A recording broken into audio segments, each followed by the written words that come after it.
What happened in the middle of the Pacific Ocean is still hard to figure out. The Navy heard reports about a massive thing that could be resting on the sea bottom. Nobody knew what they'd discover, so everyone was stunned when a giant old plane was pulled up from the water. But this was just the beginning. When they looked at what was inside, things got even more amazing. The Navy came to the spot with a huge crane boat. It was a special ship they didn't often need to use, but people said this situation was unusual. Reports had arrived from a cruise ship that had passed through this part of the ocean only a few days before. Their radar machines had found a large, strange object resting on the ocean floor. The phone calls about this find were interesting, but the Navy needed proof before they could do anything.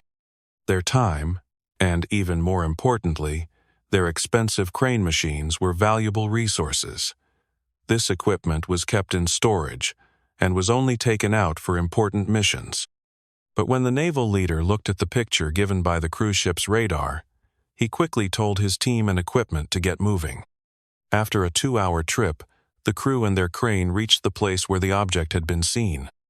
Everyone stayed alert and ready, as the crane's thick cables were lowered into the deep water, along with a diving machine. Everyone on the ship looked at the screens that displayed the camera pictures. So when the machine showed the picture of a big plane on the ocean bottom, shocked sounds could be heard all around. The diving team right away started using special digging tools to carefully look through the ocean floor dirt, knowing that every bit of proof could be important. Nobody had expected this outcome.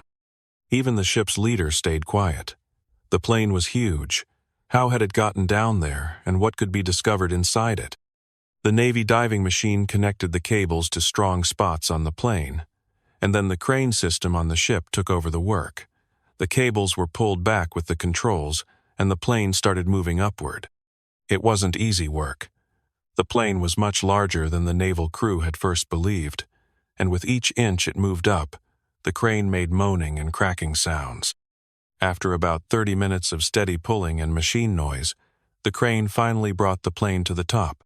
Each dive had lasted around an hour, and it had taken several dives to fill the recovery containers. But their hard work was finally working. When the divers came up, they used the ship's pressure chamber, an important safety step after working at such depths. Everyone on the ship could tell that the plane had been underwater for many years, and it wasn't just the old-style look that showed its age. The whole body was destroyed by rust in heavy layers, covering any markings that might be seen. This made a problem because they needed to identify it before writing reports or comparing it against records of missing planes. "We have to find out everything we can about this plane," the Navy captain told his crew. "That means there's only one choice left for us right now." With the wings now showing and the body pretty steady, someone had to go inside to look around. The wings made a safe path, so he went on, looking at the group. Who wants to volunteer for this task? Being curious wasn't the issue. Everyone around the captain wanted answers, but the worry of what they might find inside the wreck made them pause. Nobody came forward right away, and the quiet became tight. So, they had to pick straws to make the choice. The reason for choosing 2 people was clear. They needed answers quickly, and having 2 pairs of eyes would be useful. But since the plane was still hanging and wobbly, safety rules kept them to only 2 people at once. After a quick pick, it was decided that Marcus from the deck crew and Jonathan Carter would be the ones to explore the inside of the wreckage. With support from their teammates above, the 2 men carefully went down the ship's side using a thin metal ladder.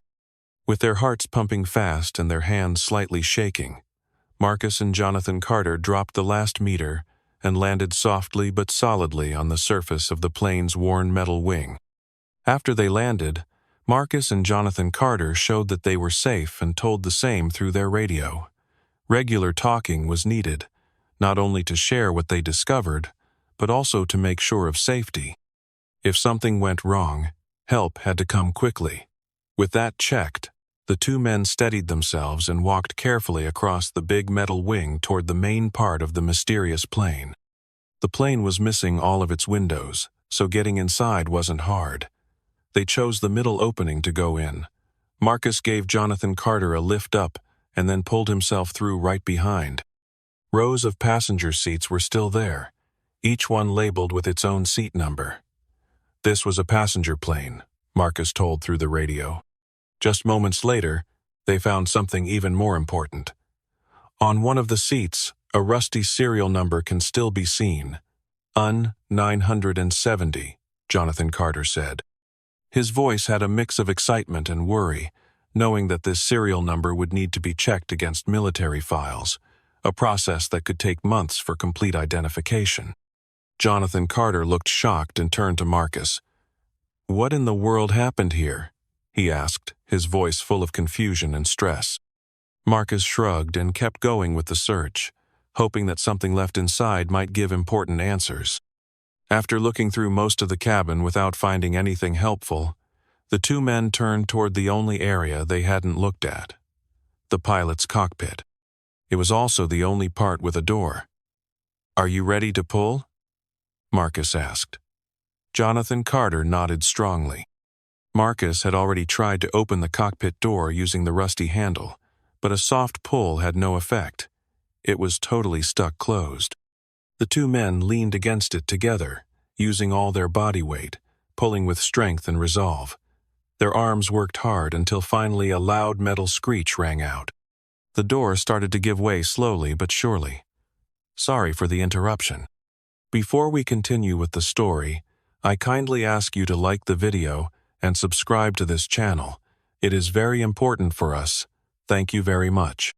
The door squeaked open, revealing what lay beyond: an old airplane cockpit that looked like it came from a spy film.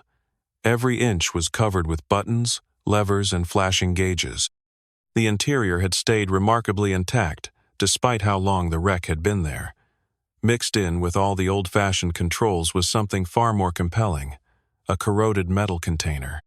Though it had been locked tight from spending years under the sea, they managed to pry it open with some struggle.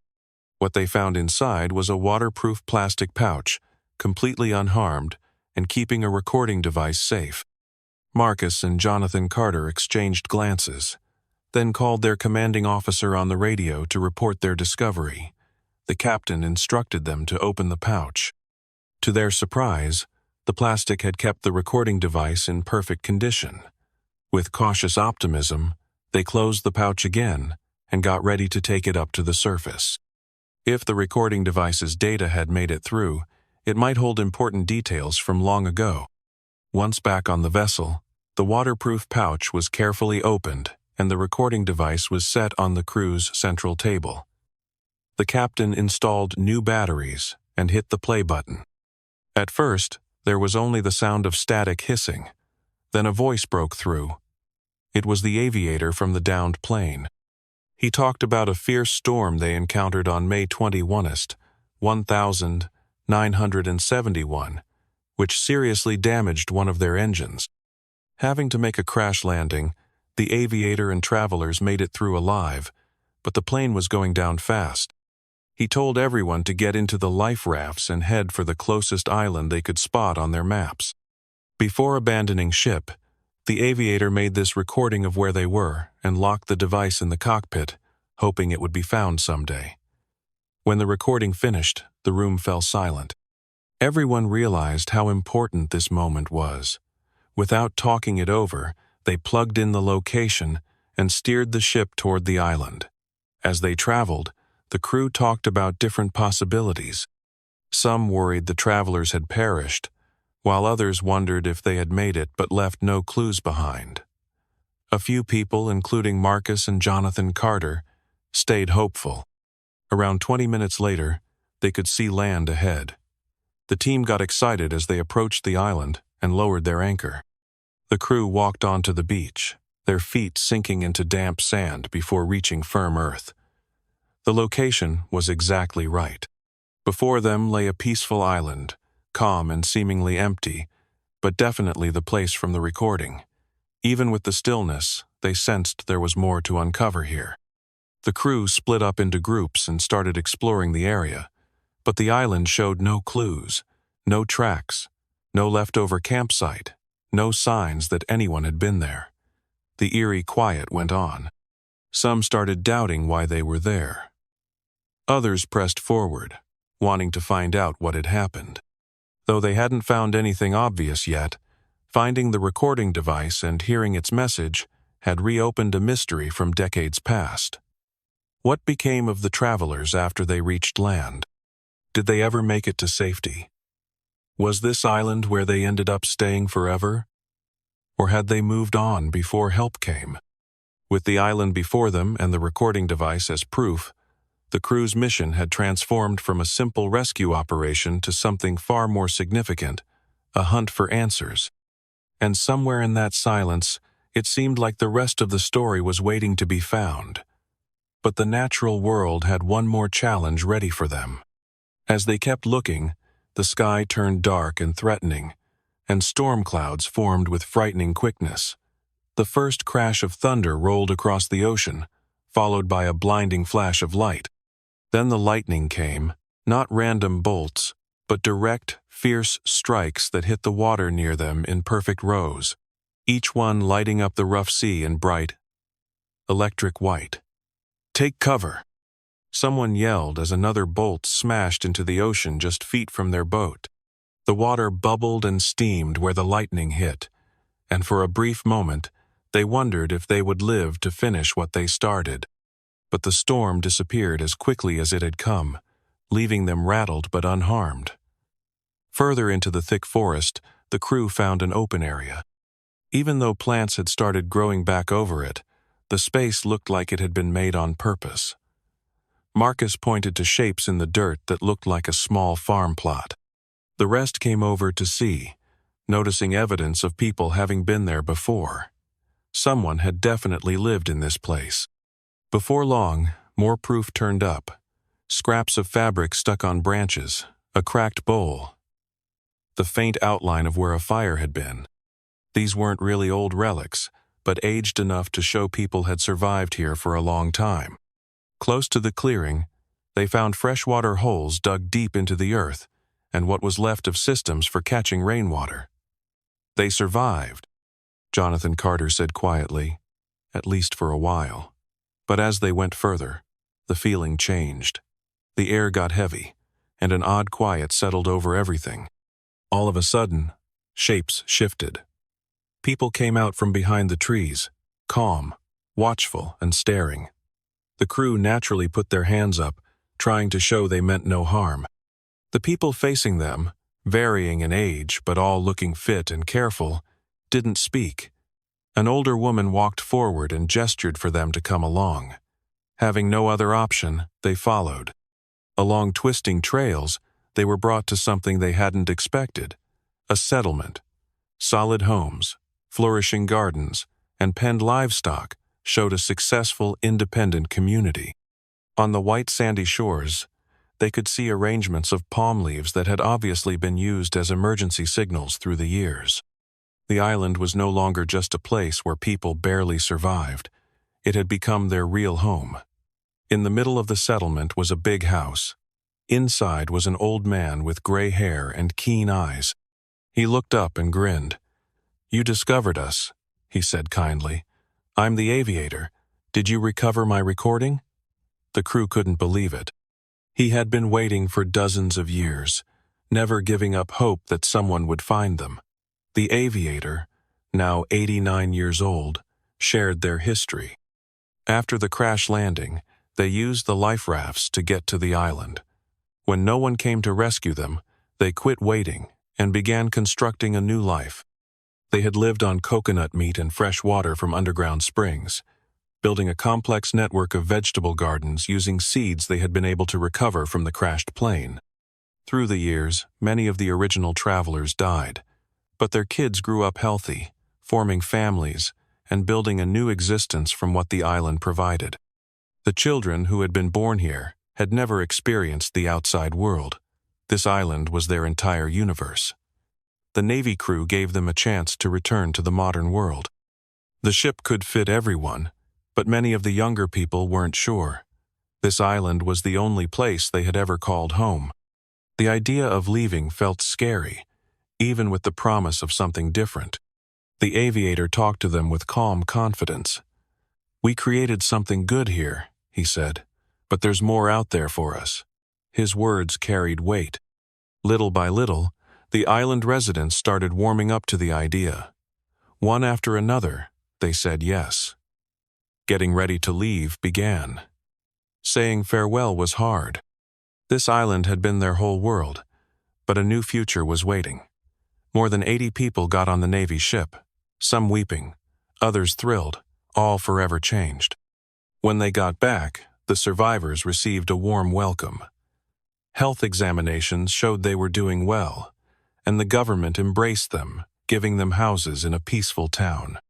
Even though the new surroundings felt odd, they adjusted fast, made easier by being able to remain together as a group. With the aviators' leadership, they found their place, helping the community through farming, building, and other skills they knew well. Even though their lives had changed completely, they stayed close, united by their shared past. About a year after that, the aviator died at age 90. His passing was deeply felt by everyone. At his memorial service, Marcus, Jonathan Carter, and the Navy crew were amazed by how many people showed up. The man who had guided a lost group of people had become cherished in this new place. His influence continued, not just in people's memories, but in the tight-knit, caring community he had helped create. The island was in their past now, but it would always be remembered. Did you like the story? If you stumbled upon that aircraft, would you have stepped inside to explore it? Share your thoughts with us in the comments below. If this story intrigued you, don't forget to hit the like button and subscribe to the channel. Sometimes, the most incredible discoveries come from daring to do what others avoid. Thanks for tuning in. See you in the next video, and until then, have a fantastic day.